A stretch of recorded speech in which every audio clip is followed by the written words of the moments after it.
gods keep the wolves in the hills and the women in our beds. Hey! Is this heaven? No. It's Iowa.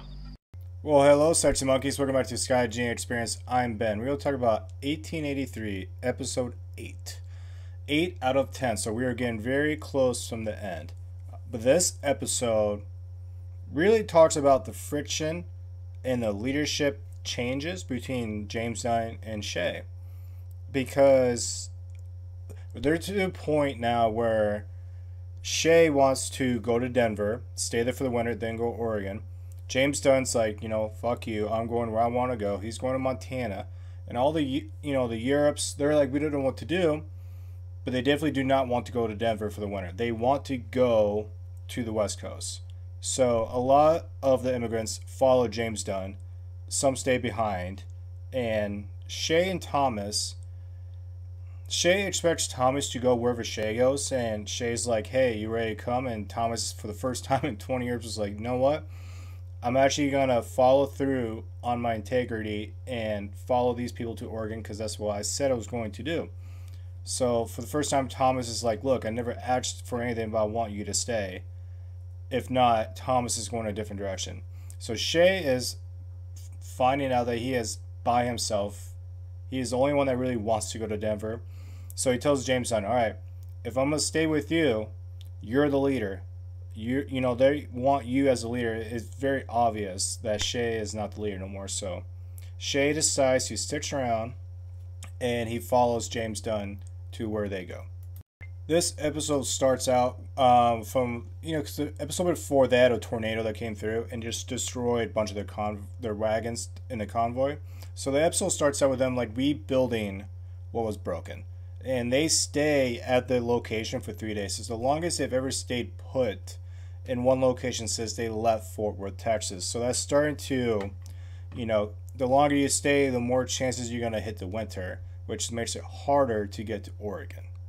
If someone tells you you ride like a Comanche, that's a compliment, and that's better than riding like a cowboy. The female Elsa, the main girl, she is starting to become a really good warrior, so to speak, and the way she rides her horse, everyone praises her because she is riding like a Comanche, and she's now fully dressed to the T of Native American outfit. She finally gets that vest to really complete her outfit. I think she even gets chops in this episode, but yeah, she really completes her outfit as a cowboy or a cowgirl, however you want to look at it.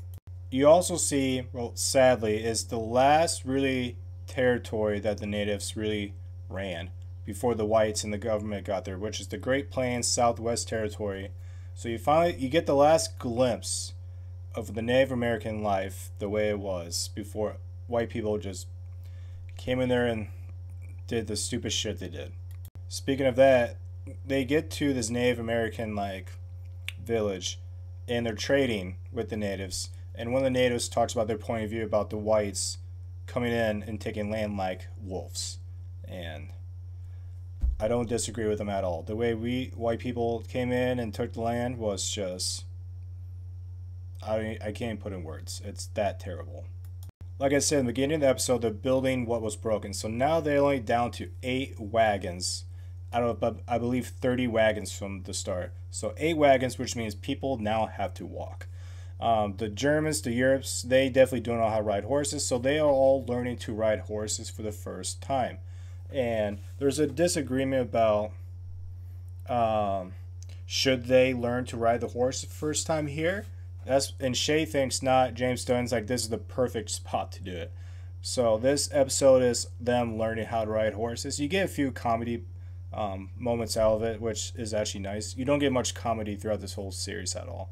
Really enjoy the scene when Elsa and her husband, the native, they killed a buffalo. Well, Elsa killed a buffalo and she ate the heart, if I remember correctly, or the liver. But then you see the Native Americans' point of view of when a buffalo is killed, how the community comes together and what they do to, get every single piece of that buffalo and they reuse it. There's nothing that goes to waste. Kind of like the scene from Dances with the Wolves, the buffalo scene. If you watch that when they hunt and do all that ritual, it's exactly like that, but on a lower scale because it was just one buffalo. But at the very end, whoo, James Dunn and Margaret Dunn, they are thrown into a parent heartache, gut wrench moment where their daughter Elsa is walking off with the Native Americans to get married, and the Native Americans giving the dad the horse, and for it's changed for Elsa, and Margaret, the mom, is like, I want none of this, and Elsa's like, I'm 18, I'm allowing it to happen, and James just like, she is 18. There's nothing I can do about it. So it's the parents dealing with the theme of their daughter growing up and moving on, and there's nothing they can do about it. So you parents out there, it will hit you home. Before the episode does end though, there's this really cool scene of Native Americans showing how they break into horses. And it has to do with water. I won't really tell you why, I'll let you watch it and discover, but it's really cool to see. But the episode ends on Elsa and the Native American going their own different direction.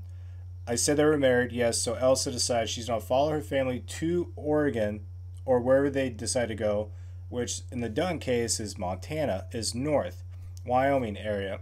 And she said, look, I'll come with you, I'll stay for winter, but then next spring I'm going back to the Great Plains to be with my Native American husband.